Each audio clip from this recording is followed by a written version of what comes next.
Bonjour tout le monde, bienvenue sur ma chaîne. Alors aujourd'hui, je vais vous présenter une recette de brioche feuilletée salée avec une tapenade aux olives. J'avais déjà partagé cette recette de brioche feuilletée et vous avez été plus de, je suis plus sûre, mais je crois plus de 4 millions à l'avoir vue et beaucoup nombreux à l'avoir testé et adoré. Donc aujourd'hui, je vous ai présenté la version encore plus salé avec une tapenade aux olives noires. Donc vous n'êtes pas obligé d'utiliser la tapenade d'olives noires, vous pouvez utiliser la garniture de votre choix. Donc dans ma précédente recette, je vous disais que vous pouvez utiliser la garniture de votre choix, donc c'est pour ça que j'ai préféré filmer cette recette. Alors on va commencer par faire notre pâte. Mon verre comme d'habitude mesure 200 millilitres. Donc je mets un verre d'eau tiède, un verre de lait tiède, et 125 millilitres d'huile. Ensuite, j'ai 2 œufs. Je garde les jaunes pour la dorure à la fin. Je mets les blancs dans la pâte, comme ceci. J'utilise une levure fraîche, c'est 42 grammes. Vous pouvez très bien utiliser un sachet de levure déshydratée, ça marche aussi.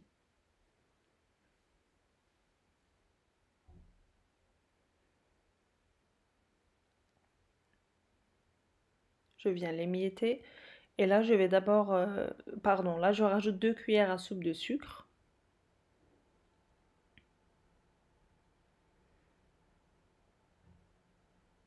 Je viens mélanger jusqu'à ce que ma levure soit bien fondue à l'intérieur. Il faut bien faire attention à ce que vos liquides soient tièdes. Pas hyper chaud, mais vraiment tiède. Voilà. Donc là, on va commencer à pétrir. Je rajoute un petit peu de farine dans un premier temps. Et là, je vais rajouter une bonne cuillère à café bien remplie de sel.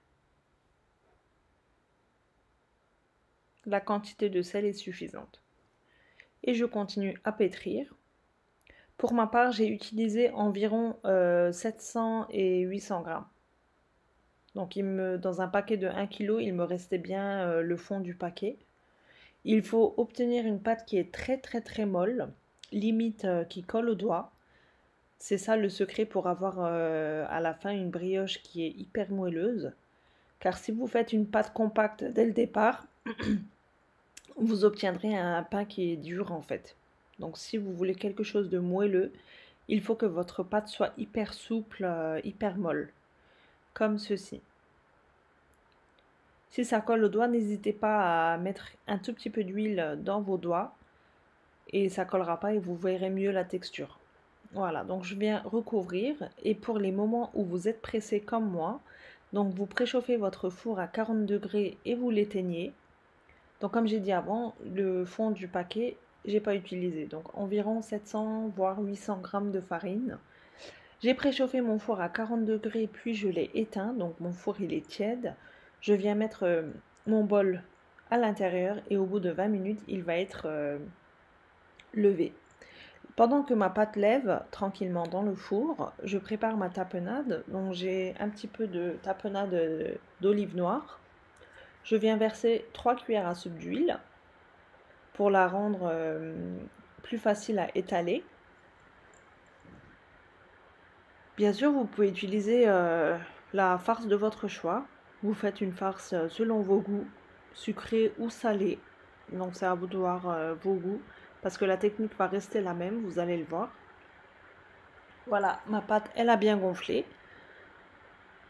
Donc moi, pour faciliter le nettoyage à la fin, j'ai mis du film alimentaire sur ma table. Et j'ai mis un petit peu d'huile. Je viens mettre ma pâte sur l'huile.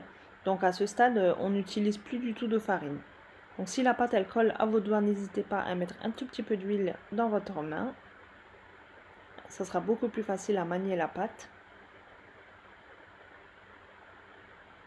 Et là, directement, on l'étale.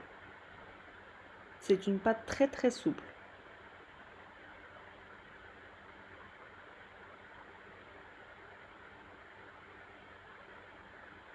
il faut du beurre à température ambiante. Donc la quantité c'est à l'œil, mais vous voyez bien, il faut qu'il y ait du beurre un petit peu partout sur toute la surface. Donc je dirais environ 100 g de beurre, voire un petit peu plus. Mais vous n'avez pas besoin d'avoir une quantité exacte de beurre car c'est à l'œil. Donc là on vient étaler une fine couche de tapenade. Une fois qu'on a mis les morceaux de beurre. Et là on va venir la plier en 3. Comme ceci. Je remets quelques morceaux de beurre. Un petit peu de tapenade.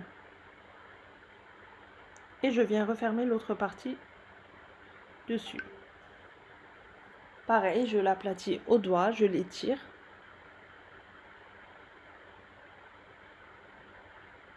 Je refais de nouveau un petit peu de beurre et tapenade sur une moitié seulement cette fois-ci.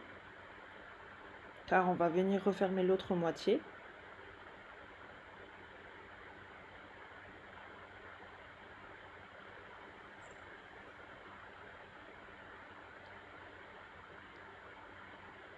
Voilà.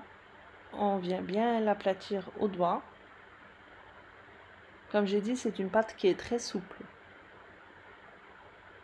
Donc très facile à manier. Voilà, comme ceci. Et maintenant, je viens découper des bandes, je dirais, de 3 cm de largeur.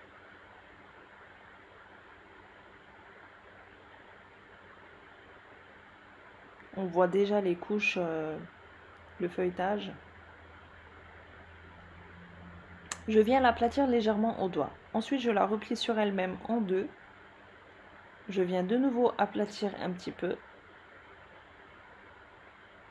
Et je viens la rouler sur elle-même.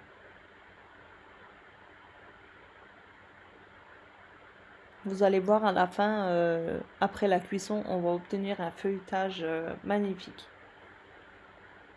Donc on vient faire une torsade, puis on la roule sur elle-même. On relie les extrémités. Voilà, c'est tout.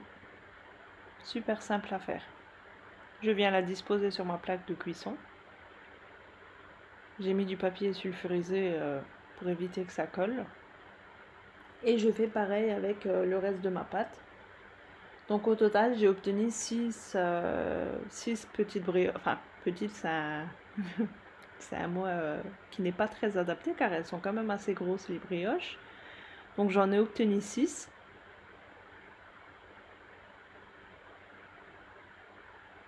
Veuillez bien coller les extrémités pour éviter que ça se décolle à la cuisson.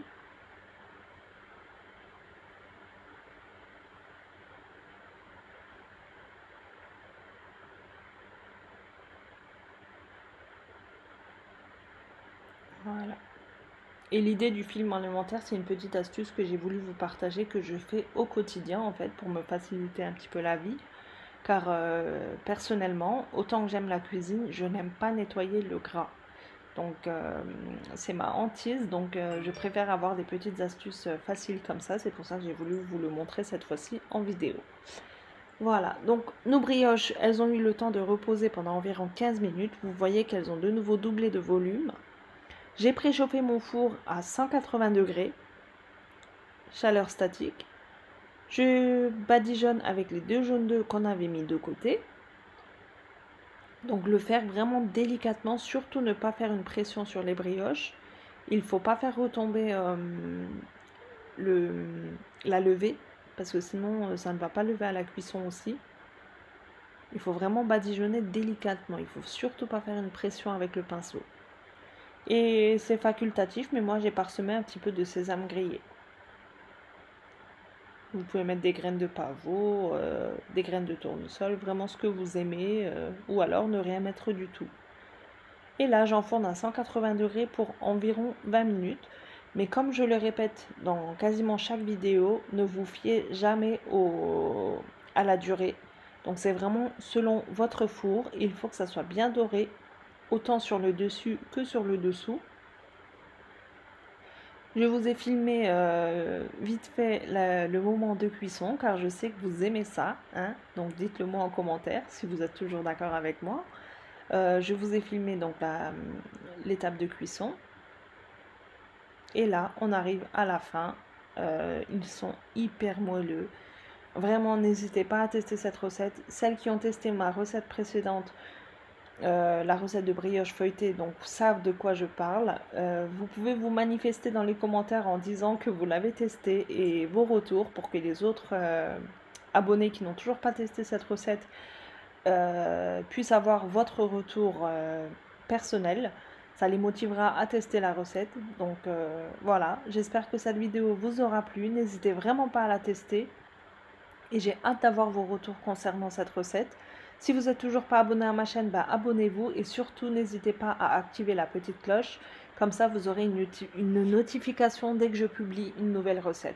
Voilà, donc c'est tout pour moi pour aujourd'hui. Je vous dis à très bientôt pour une prochaine recette. Bye bye!